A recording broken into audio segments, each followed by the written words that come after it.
अक्सर ऐसा होता है, काम खत्म हो गया, फोन साइड में रख दिया, कमरा शांत है, लेकिन मन शांत नहीं होता। उल्टा एक अजीब सी बेचैनी उठने लगती है। लोग कहते हैं मुझे अकेलापन अच्छा नहीं लगता, मुझे कुछ न कुछ करते रहना पड़ता है, खाली बैठते ही मन भारी हो जाता है। भगवान बुद्ध ने इस स्थिति को बहुत गहराई से देखा। वे कहते हैं मन शोर से नहीं, खालीपन से डरता है। ये बात साधारण नहीं है, क्योंकि अगर मन खालीपन से डरता है तो इसका मतलब है शांति ही मन को असहज कर रही है। अधिकतर लोग खालीपन को नकारात्मक मानते हैं। उन्हें लगता है खालीपन मतलब कुछ नहीं है, उदासी है, अर्थहीनता है। लेकिन बुद्ध कहते हैं खालीपन कुछ न होना नहीं है। खालीपन वह जगह है जहाँ कुछ थोपे नहीं गए, जब कोई विचार नहीं, कोई भूमिका नहीं, कोई कहानी नहीं, वही खालीपन है। समस्या कहाँ शुरू होती है? समस्या खालीपन में नहीं है। समस्या ये है मन ने कभी खाली रहना सीखा ही नहीं। मन को बचपन से सिखाया गया कुछ करो, कुछ बनो, कुछ साबित करो। इसलिए जब कुछ नहीं होता तो मन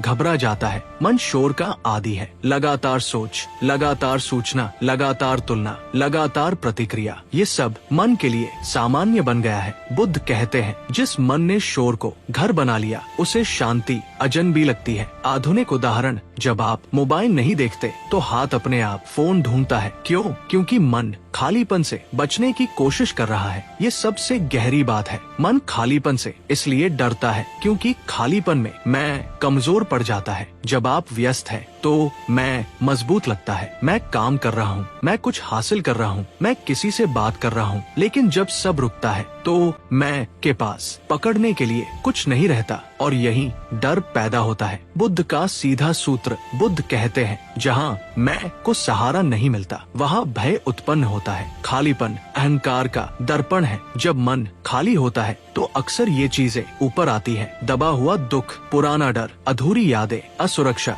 इसीलिए लोग कहते हैं खाली बैठते ही पुरानी बातें याद आने लगती हैं। बुद्ध कहते हैं ये बातें खालीपन ने पैदा नहीं की, खालीपन ने सिर्फ उन्हें दिखा दिया। बहुत लोग कहते हैं मुझे शांति चाहिए, लेकिन जब शांति आती है तो वे बेचैन हो जाते हैं। क्यों? क्योंकि शांति में कोई डिस्ट्रैक्शन नहीं होता, और बिना डिस्ट्रैक्शन मन खुद को देखने लगता है। बुद्ध कहते हैं जो खुद को देखने के लिए तैयार नहीं, वो शांति से भी डरता है। मन खालीपन से बचने के लिए कई तरीके अपनाता है। लगातार बोलना, लगातार सोचना, जरूरत से ज्यादा काम, अनावश्यक रिश्ते, ये सब खुशी के लिए नहीं, खालीपन से बचने के लिए होता है। बुद्ध का निरीक्षण, बुद्ध कहते हैं मन शोर इसलिए नहीं चाहता क्योंकि वो सुख देता है, बल्कि इसलिए क्योंकि वह ध्यान भटका देता है। लोग सोचते हैं ध्यान मतलब खाली होना, लेकिन बुद्ध कहते हैं ध्यान मतलब खालीपन से दोस्ती करना। जब आप ध्यान में बैठते हैं तो शुरुआत में मन भागता है, क्योंकि अब उसके पास भागने का रास्ता नहीं।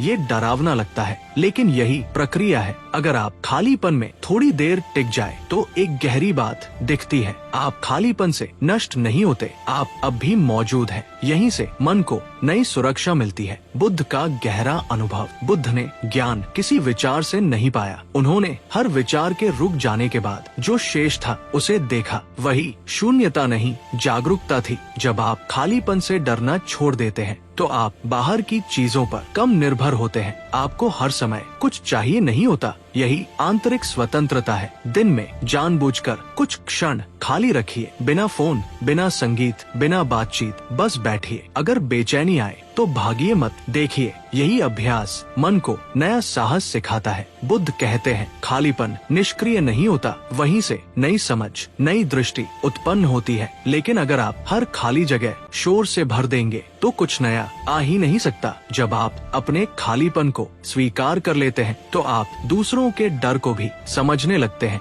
आप कठोर नहीं रहते, क्योंकि अब आप जानते हैं हर इंसान अपने भीतर कुछ न कुछ खालीपन से भाग रहा है। बुद्ध कहते हैं जिसे तुम खाली समझते हो वही तुम्हें मुक्त कर सकता है। खालीपन कुछ खोने का नाम नहीं, खालीपन कुछ जोड़ने से पहले की अवस्था है। अगर आप थोड़ा सा भी खालीपन में रुकना सीख गए तो जीवन कम भारी, कम डरावना और ज्यादा वास्तविक हो जाएगा। दोस्तों, वीडियो अच्छी लगे तो लाइक और चैनल को सब्सक्राइब करें। धन्यवाद।